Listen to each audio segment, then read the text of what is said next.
tadi kita sudah menyaksikan apa yang dikonfirmasi oleh Menteri ESDM Bapak Arifin Tasrif begitu ya saat ini, dan itu tadi interviewnya adalah pekan lalu Bapak, hari Jumat begitu ya. Jadi memang informasinya ini cukup baru dan cukup ramai juga, berkaitan juga dengan divestasi dari Vale sebesar 14% begitu ya. Seperti apa Anda menanggapi hal ini?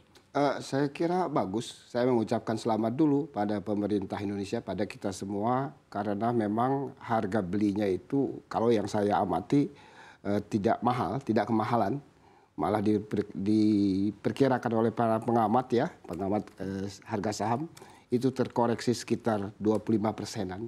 Jadi saya kira itu cukup bagus ya, daripada membeli kemahalan, karena memang di dalam investasi salah satu kutukan pertama itu kalau membeli kemahalan.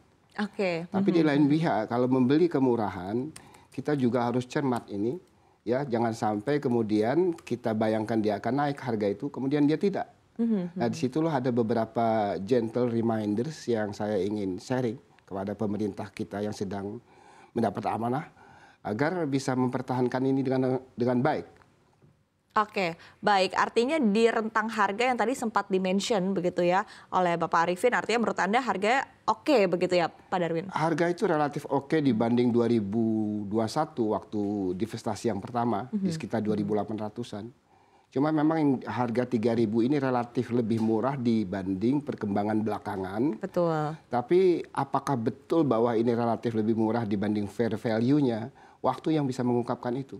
Oke, betul. Karena kalau kita lihat bentuk pergerakannya di pasar modalnya juga cukup tinggi begitu ya Bapak ya, sebetulnya ya di hari ini saja di 3.800-an begitu Bapak. Iya. Baik, kemudian dari Pak Mulyanto seperti apa tanggapan Anda? Tadi sudah disampaikan oleh Pak Darwin begitu ya bahwa tadi di level harga yang sempat disebutkan oleh Pak Arifin begitu bahwa ini angkanya juga cukup oke, harganya juga cukup oke. Tapi dari Anda sendiri seperti apa berkaitan dengan kesepakatan ini sendiri Pak Mulyanto? Saya sendiri pengen mendengar dari Pak Menteri BUMN ya, karena ini kan kewenangannya Pak Erick Thohir ya. Jadi terkait harga ini negosiasinya di Pak Menteri Erick Thohir. Oke, baik. Secara Tapi umum, overall pandangan keseluruhan saya, tanggapan Anda Bapak? Ya overall yang pertama adalah harga wajib di bawah harga saham, ya kan? Berapa besarnya semakin turun semakin baik, semakin murah turunnya semakin baik dengan mengingat apa harga yang ada. Kedua, kondisi hari ini harga nikel dunia, harga nikel dalam juga kan oversupply dugaan saya, ya ini harganya kemungkinan akan cenderung turun. Jadi secara umum overall kita harus bisa menggunakan kondisi yang ada itu menjadi bargain position untuk menekan sehingga harganya semakin baik kita beli. Itu aja poinnya kalau terkait harga. Oke, baik. Tapi dari mungkin di sisi lain begitu Bapak, tentu ini kan ada proses juga begitu setelah proses divestasi ini berjalan dengan tadi di awal adalah tahap kesepakatan, kemudian juga akan ada proses-proses lain begitu ya. Seperti apa Anda melihatnya PR dari pemerintah Pak Darwin? Ya, saya kira divestasi apalagi hingga menjadi yang paling dominan itu menyangkut sudah masuk ke babakan voting rights itu sudah akan beralih ke pihak Indonesia. Yang jadi soal adalah kita harus bijaksana dalam hal ini, jangan karena menjadi yang dominan kemudian kita serba menentukan melupakan konteks. Kita tahu ya bahwa struktur pasarnya nikel ini itu relatif oligopolis. Jadi kita bukan hanya satu-satunya pemain meskipun yang terbesar. Terus yang kedua, divestasi itu sendiri mempunyai tantangan apakah si parent ya dalam hal ini si main ID itu bisa mempunyai capacity sebagai good parent. Jadi parenting itu penting. Sebab kalau misalnya dia kurang cermat dengan parenting dan hanya memperhatikan katakanlah engineering ya, value akan di-create dengan ini digabungkan segala macam, itu belum tentu akan terwujud. Jadi kita tahu, jadi mungkin begini, saran pertama adalah cermati kemana persentase ekspor si Vale Indonesia ini, kemana dia. Ya, jadi karena pemerintah yang akan menentukan kemudian karena dia yang paling dominan kan. Terus yang kedua, dan kita harus memahami ya konteks di di hilirnya, bukan dalam hilirisasi, konteks di hilirnya industri apa yang menggunakan, siapa pemain di situ.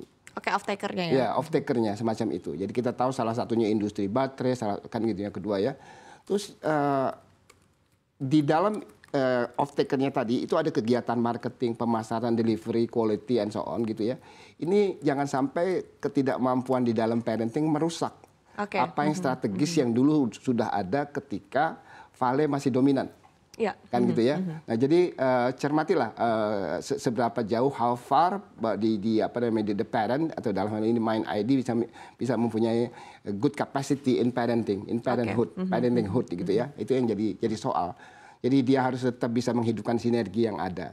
Nah, yang jadi masalah kemudian jadi gentle reminders dari saya itu adalah ketika misalnya kita dominan dan policy making itu tergeser ke arah katakanlah mayoritas eksekutif Indonesia dalam hal ini kemudian Kementerian BUMN itu jangan masuk cawe-cawe terlalu jauh. Oke, cawe-cawe seperti apa Bapak maksud Anda? Cawe-cawe terlalu jauh begini ya. Kita tahu Vale Indonesia dalam hal ini ya itu sudah jadi teladan.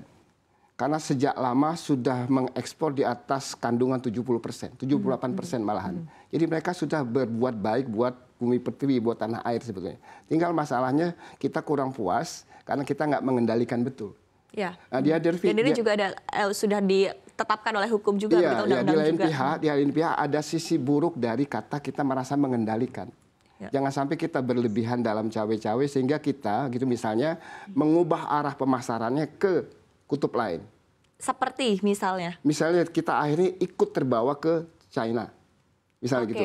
Mungkin saja kita tahu ya 80% itu diekspor ke China, sedangkan yang produk Vale Indonesia ini kemana? Itu harus dicermati ya.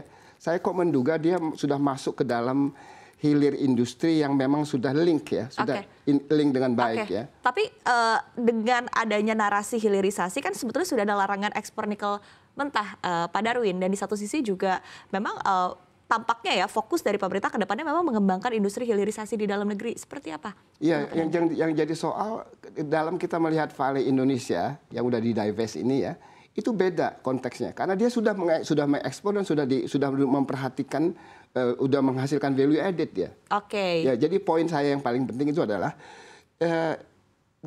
gamenya itu bukan hanya value creations dan kita mengendalikan value creationsnya, tapi di other side itu adalah value capture. Ini orang lupa.